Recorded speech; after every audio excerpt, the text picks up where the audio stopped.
The Mauryan Empire, India's first great dynasty.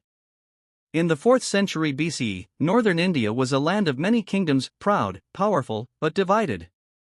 The shadow of Alexander the Great had recently fallen over the northwest, and foreign armies had marched as far as the Indus. Amid this chaos rose a man whose vision would change India forever, Chandragupta Maurya. The rise of Chandragupta. Born around 340 BCE, Chandragupta was of humble origin, some say of royal lineage fallen on hard times, others that he came from a modest clan of warriors. His destiny changed when he met Chanakya, also known as Kautilya, a brilliant teacher and strategist from Takshashila. Outraged by the corruption and weakness of the Nanda dynasty that ruled Magadha, Chanakya saw in Chandragupta the spark of a conqueror, the man who could unite India under one banner. Together, they forged a plan. With strategy as their weapon and patience as their shield, Chandragupta built alliances, trained an army, and struck against the Nandas. Around 321 BCE, he seized the throne of Magadha, marking the birth of the Mauryan Empire. From his capital at Pataliputra, modern Patna, Chandragupta set out to create something no Indian ruler had done before, a vast, centralized empire. He conquered northern India, drove out Greek satraps left behind by Alexander, and even negotiated with Seleucus I Nicator, one of Alexander's generals. Their treaty not only defined borders but also sealed a remarkable exchange. Seleucus gave his daughter in marriage to Chandragupta, and in return received 500 war elephants, which later helped him win battles in the west. The Mauryan Empire now stretched from Afghanistan to Bengal, from the Himalayas to the Deccan Plateau, an empire of astonishing diversity and scale. The machinery of power. The Mauryan administration was one of the most sophisticated in the ancient world. Kautilya's Arthashastra laid out the blueprint, a detailed guide to governance, economics, espionage, and war. There were ministers for every affair: finance, defense, commerce, agriculture, and even secret intelligence. Chandragupta's rule was strict but effective. His officials collected taxes, maintained roads, and ensured order across the realm. The empire's economy thrived on trade. Goods like spices, textiles, and metals flowed across India and beyond, reaching Persia, Central Asia, and the Greek world. The Jain Emperor.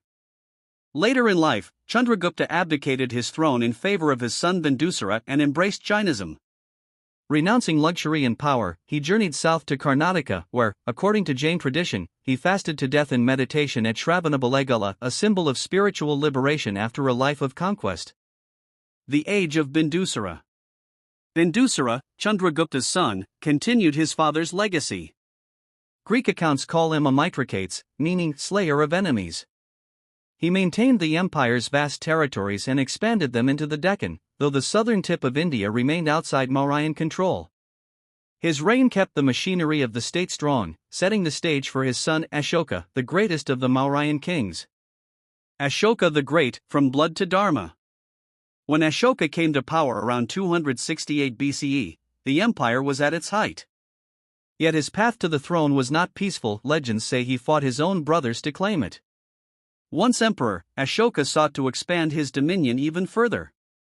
His armies marched south and east until they met fierce resistance in Kalinga, modern Odisha. The Battle of Kalinga changed everything. The slaughter was immense: thousands dead, families torn apart, cities burned. Standing amid the devastation, Ashoka felt the weight of his actions. He wrote later in his edicts, "What have I done?"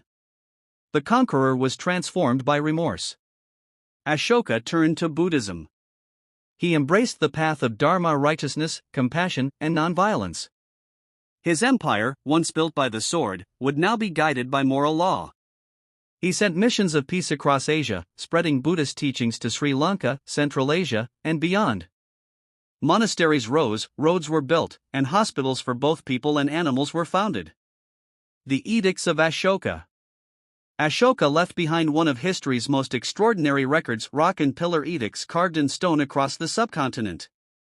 Written in Prakrit, Greek, Aramaic, and Tamil, these messages proclaimed justice, kindness, and tolerance. They urged respect for all faiths, care for elders, and honesty in governance. One edict declared, "All men are my children." It was a vision of rule centuries ahead of its time, where power served compassion, not conquest. Ashoka's transformation made him a legend, not only in India but across Asia.